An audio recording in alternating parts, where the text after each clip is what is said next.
If you're using ChatGPT as your therapist, you need to know this about the mental health report that OpenAI released this week. I'm sharing this as someone who's lived with anxiety and depression before, and as someone who's benefited hugely from therapy. I've had a proper therapist, and I know what real support can do.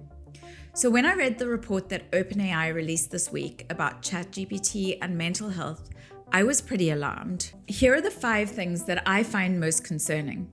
First, OpenAI did not proactively safeguard users when it launched ChatGPT.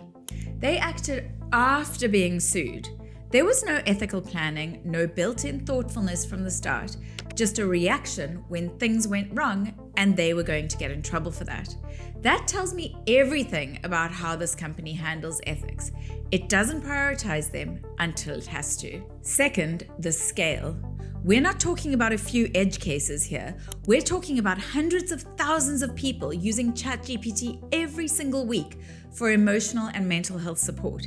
That is a staggering number of potentially vulnerable people turning to a system that isn't clinically designed and monitored. Third, the vagueness. The report talks about the model improving and falling short less often, but it doesn't define what the desired behavior actually is. If you don't define the good, how do you measure progress?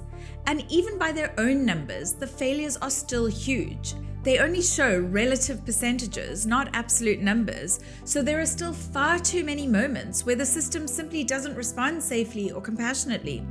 The report seems to be vague for a reason.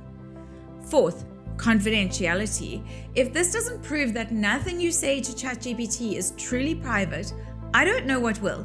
The very fact that OpenAI can analyze these conversations to produce this report tells us that it's keeping them and using them. If they can study it, then they can access it. And once it's in their data, it's not just your story anymore. It's training material.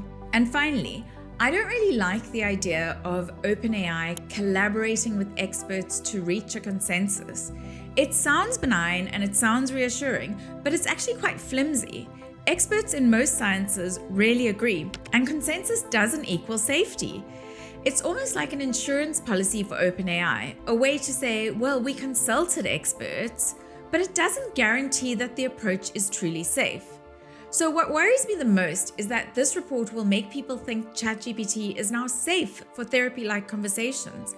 And I actually feel more alarmed because it's just not designed to hold someone's distress or respond to their crisis.